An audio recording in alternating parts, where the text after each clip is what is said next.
Primeira leitura. Livro da Sabedoria. Qual é o homem que pode conhecer os desígnios de Deus? Ou quem pode imaginar o desígnio do Senhor? Na verdade, os pensamentos dos mortais são tímidos e nossas reflexões incertas, porque o corpo corruptível torna pesada a alma, e tenda de argila oprime a mente que pensa. Mal podemos conhecer o que há na terra, e com muito custo compreendemos o que está ao alcance de nossas mãos. Quem, portanto, investigará o que há nos céus? Acaso alguém teria conhecido o teu desígnio sem que lhe desses sabedoria e do alto lhe enviasse teu Santo Espírito? Só assim se tornaram retos os caminhos dos que estão na terra, e os homens aprenderam o que te agrada, e pela sabedoria foram salvos. Palavra do Senhor.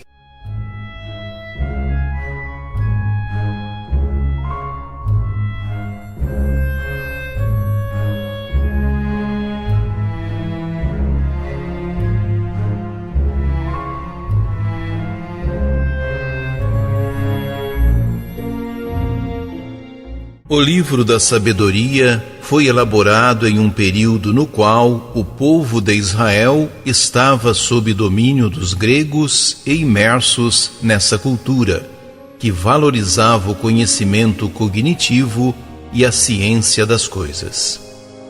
No entanto, Israel não compreendia a sabedoria da mesma maneira que os gregos, como se fosse uma abstração ou se tratasse de conceitos adquiridos.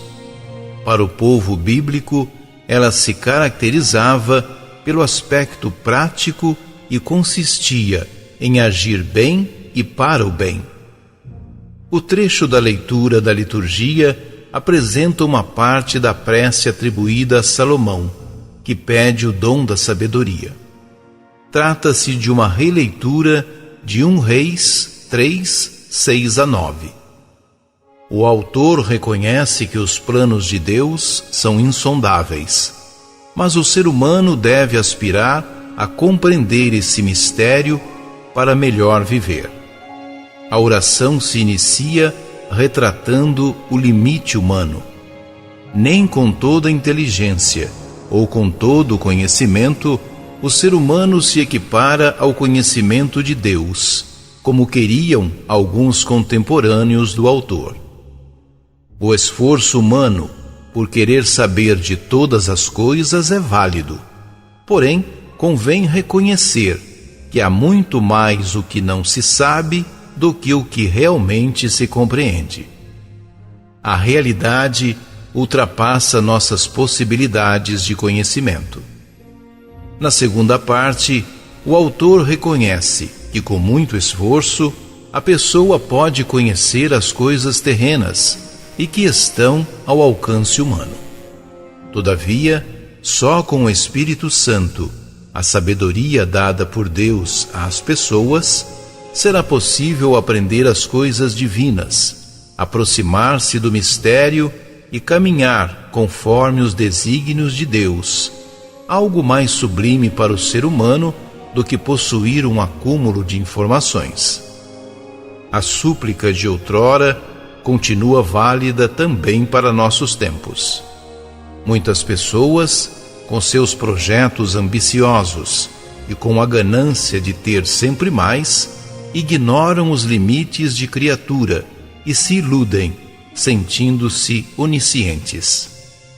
A sabedoria dada por Deus nos ajuda a reconhecer os próprios limites e a olhar além, para o mistério divino, a que ansiamos no mais íntimo.